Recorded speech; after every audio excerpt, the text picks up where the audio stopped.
And hi, everyone. Thanks for joining us. Just a little bit late.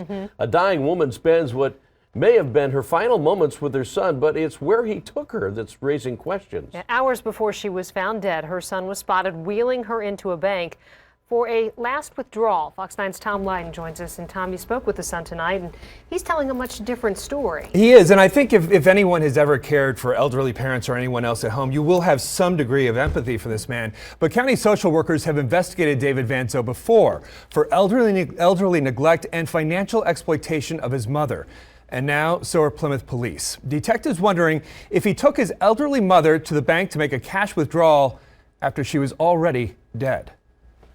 I'm the good guy here, not the bad guy. His mother died 2 weeks ago, just days before Carol Vanzo turned 91. But when Plymouth police arrived at the home, they were overwhelmed by the stench of urine and feces. They found the woman in bed wearing a robe and fur coat, her boots also covered in feces. Police arresting her son, David Vanzo, for elderly neglect. My mother, she wouldn't eat at the end. What is this?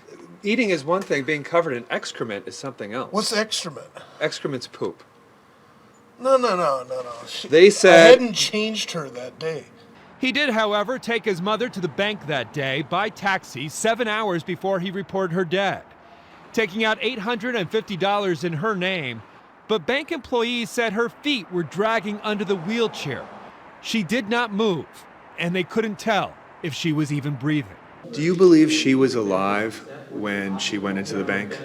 I don't know. I hope she was.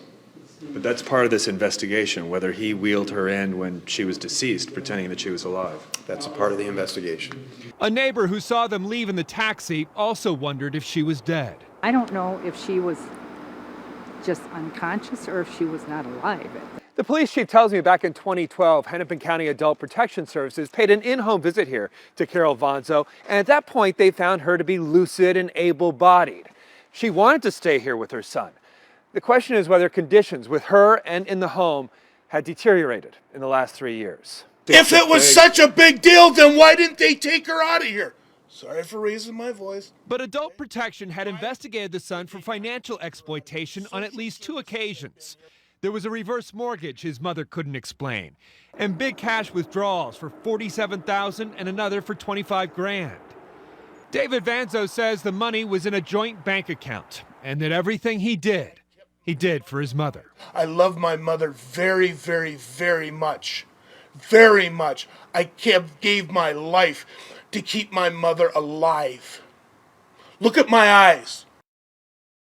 Pretty intense. To give you an idea of the scope of the problem of elderly abuse, last year there were about 10,000 calls in Hennepin County reporting vulnerable adult maltreatment. About 4,400 of those cases involved non-licensed facilities, in other words, people being taken care of in home settings. And that led to about 700 active field investigations. That is just in Hennepin County. Gives you an idea of the huge scope of this issue, guys. You know, something else we should mention is the medical examiner has not determined a final cause of death. But at this point, this is a neglect investigation. It is not a homicide investigation. Right. They are not investigating whether he may have actually killed his mother. We know you'll give us an update when you get it. Absolutely. All right. Thanks, Tom. Thanks, Tom.